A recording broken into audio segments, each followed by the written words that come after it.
ନମସ୍କାର ବନ୍ଧୁଗଣ। ଆଜିର ଏହି ଭିଡ଼ିଓରେ ଆମେ ଜାଣିବା ଭଗବାନ କୃଷ୍ଣଙ୍କ 10ଟି ଅମୂଲ୍ୟ ହିତବାଣୀ। ଏହି ବାଣୀଗୁଡ଼ିକ କେବଳ ଧର୍ମର କଥା ନୁହେଁ, ବରଂ ଜୀବନକୁ ସଠିକ୍ ଦିଗ ଦେଖାଇବାର ଅନନ୍ତ ଜ୍ଞାନ। ଆସନ୍ତୁ ସେଗୁଡ଼ିକ ଜାଣିବା। କର୍ମ କର, ଫଳର ଚିନ୍ତା କର ନାହିଁ। ଭଗବାନ କୃଷ୍ଣ କହନ୍ତି, ତୁମର ଅଧିକାର କେବଳ କର୍ମ ଉପରେ ଅଛି। ତେଣୁ ଫଳର ଚିନ୍ତା ଛାଡ଼ି ସତ୍ୟ ଓ ନିଷ୍ଠାର ସହିତ ନିଜ କର୍ତ୍ତବ୍ୟ ପାଳନ କର। ସତ୍ୟର ପଥ କେବେ ଛାଡ଼ନ୍ତୁ ନାହିଁ।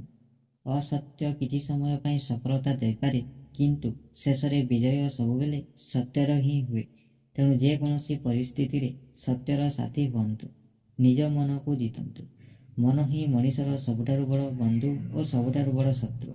ଯିଏ ନିଜ ମନକୁ ନିୟନ୍ତ୍ରଣ କରିପାରେ, ସେ ଜୀବନର ଯେକୌଣସି ସମସ୍ୟାକୁ ସହଜରେ ସାମ୍ନା କରିପାରେ। କ୍ରୋଧରୁ ଦୂରେ ରୁହନ୍ତୁ।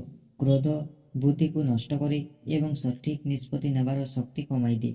ସେଥିପାଇଁ ସବୁବେଳେ ଶାନ୍ତ ମନରେ ଚିନ୍ତା କରନ୍ତୁ। ଅହଙ୍କାର ତ୍ୟାଗ କରନ୍ତୁ। ଧନ, ଜ୍ଞାନ କିମ୍ବା ଶକ୍ତିର ଗର୍ବ ମଣିଷକୁ ପତନ ଆଡ଼କୁ ନେଇଯାଏ। ବିନମ୍ରତା ହିଁ ପ୍ରକୃତ ମହାନତାର ପରିଚୟ। ସମସ୍ତଙ୍କ ପ୍ରତି ପ୍ରେମ ଓ ଦୟା ରଖନ୍ତୁ। ପ୍ରେମ ଓ କରୁଣା ମଣିଷକୁ ଭଗବାନଙ୍କ ନିକଟତର କରେ। ଅନ୍ୟର ସୁଖରେ ଖୁସି ହୁଅନ୍ତୁ, ଦୁଃଖରେ ସାହାଯ୍ୟର ହାତ ବଢ଼ାନ୍ତୁ। ଧୈର୍ଯ୍ୟ କେବେ ହରାନ୍ତୁ ନାହିଁ। ଜୀବନର ବଡ଼ ସଫଳତା ଗୋଟିଏ ଦିନରେ ମିଳେ ନାହିଁ।